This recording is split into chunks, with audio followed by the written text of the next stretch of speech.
حقوق اللہ اس عنوان پر اپنی تقریر کو پیش کر رہے تھے۔ یقیناً ان کی تقریر کو سننے کے بعد آج کے حالات پر اگر ایک نظر ڈالی جائے تو ہر شخص اللہ کی نافرمانی میں اور اللہ کے غیر کی پرستش میں لگا ہوا ہے۔ اللہ کرے کہ آپ کی باتوں پہ ہم سب کو عمل کی توفیق نصیب فرمائے۔ آئیے اب اس کے بعد قرآن مجید اس عنوان پر تقریر پیش کرنے کے لیے میں سید زید سلمہ کو دعوت دیتا ہوں کہ وہ آئے قرآن مجید اس عنوان پر اپنی تقریر پیش کریں۔ السلام علیکم ورحمۃ اللہ وبرکاتہ۔ الحمد لله الهادي إلى طريق السلام من على من شاء من عباده وفقه الاستقامة. اللهم صل وسلم على عبدك ورسولك محمد وعلى آله وصحبه أما بعد. أعوذ بالله من الشيطان الرجيم. بسم الله الرحمن الرحيم. إن هذا القرآن يهدي للتي هي أقوم ويبشر المؤمنين الذين يعملون الصالحات أن لهم أجرا كبيرا وأن الذين لا يؤمنون بالآخرة أعتدنا لهم عذابا أليما. صدق الله مولانا العظيم. صدر محترم، معزز اساتذہ اکرام، حکم صاحبان اور میرے عزیز ساتھیوں، میں آج آپ حضرات کے سامنے قرآن مجید کے اوصاف و فضائل کے اوپر روشنی ڈالنے کے لیے حاضر ہوا ہوں۔ ابھی میں نے آپ حضرات کے سامنے ایک جو آیت کریمہ تلاوت کی ہے، اس کا ترجمہ یہ ہے: یہ قرآن اسی راستے پر لے جاتا ہے جو راستہ سب میں سیدھا ہے، اور خوشخبری سناتا ہے ان لوگوں کو جو لوگ ایمان لائے، عمل صالح کیا، ان کے لیے بڑا اجر ہے، اور جو لوگ آخرت پر ایمان نہیں رکھتے ان کے لیے دردناک عذاب تیار کر رکھا ہے۔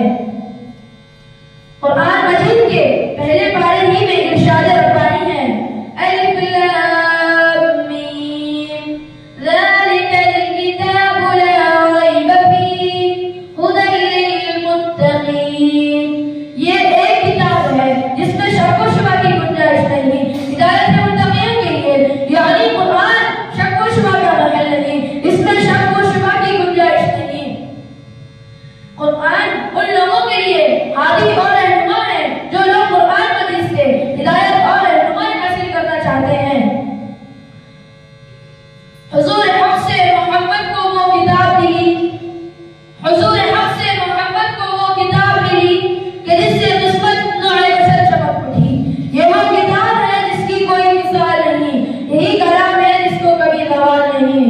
اور قرآن مجید محمد رسول اللہ صلی اللہ علیہ وسلم پر نازل کیا گیا ایک ایسی کتاب ہے جس کی دنیا میں کوئی نظیر و مثال نہیں، نہ فصاحت و بلاغت میں، نہ فضائل و اوصاف میں، نہ کلام و بیان میں، نہ احکام و فرمودات میں، ہر اعتبار سے بے نظیر، ہر اعتبار سے بے مثال۔ ایک نسخہ کیمیائی ہے جو ہمیں ہمارے نبی محمد رسول اللہ صلی اللہ علیہ وسلم کے توسط سے ملا ہے، جس نے ہمارے لیے ہماری دنیا و آخرت دونوں جگہ کی فوز و فلاح و بہبود، کامیابی و کامیابی کا سامان بھرا ہوا ہے، جس پر ایمان لانا ہماری دنیا و آخرت دونوں جگہ کی فوز و فلاح کی ضمانت ہے۔ اتر کر ہرا سے سوئے قوم آیا اور ایک نسخہ کیمیائی ساتھ لایا۔ وہ بجلی کا کڑکا تھا یا سوت حالی، عرب کی زمین اس نے ساری ہلا دی۔ قرآن مجید اللہ تعالیٰ کی وہ کتاب ہے جس کی حفاظت کا ذمہ خود رب العالمین نے لے لیا ہے۔ قرآن مجید میں باطل کے گھسنے کی گنجائش نہ آگے سے، نہ پیچھے سے، نہ دائیں سے، نہ بائیں سے۔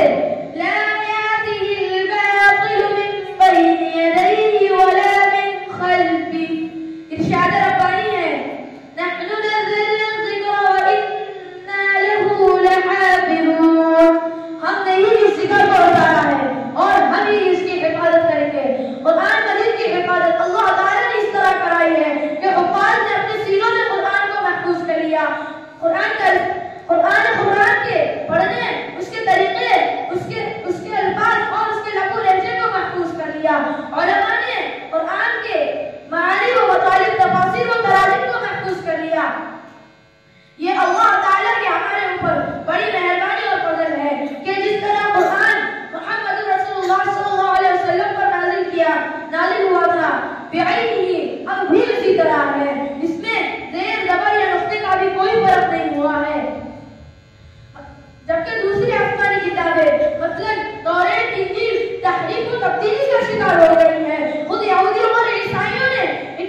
صرف و تحقیق و تغیر کی گنجائش نہیں، نہ آج تک اس میں ذرا بھی تحقیق و تبدیلی ہو سکی ہے، نہ آئندہ ہوگی، کیونکہ قرآن مجید کی حفاظت کا ذمہ خود رب العالمین نے لیا ہے۔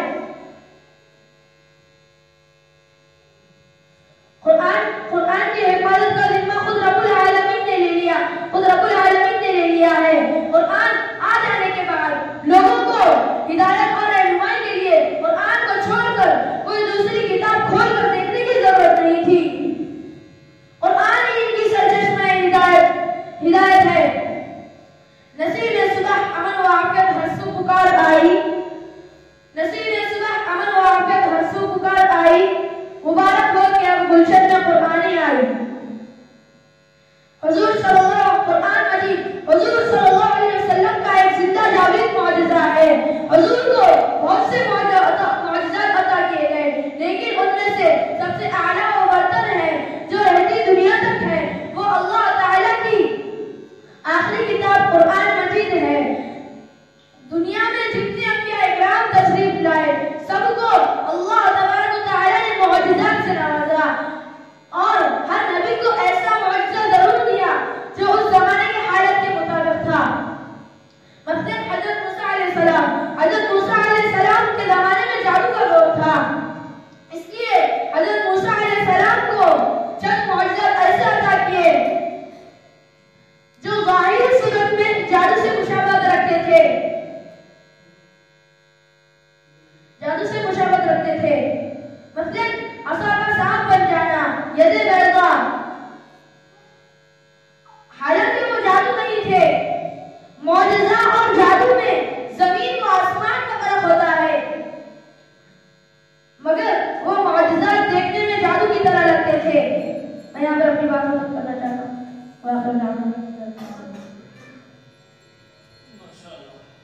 یہ تھے سید زید صلی اللہ علیہ جو قرآن مجید کے عنوان پر اپنی تقریر پیش کر رہے تھے۔ آئیے اب اس کے بعد یوم جمعہ اس عنوان پر اپنی تقریر پیش کرنے کے لیے میں مرزا راحیل بیگ، مرزا منیر بیگ کو دعوت دیتا ہوں کہ وہ آئے یوم جمعہ اس عنوان پر اپنی تقریر پیش کریں۔ نے ارشاد فرمایا جمعہ کا دن دنوں کا سردار ہے، اللہ کے نزدیک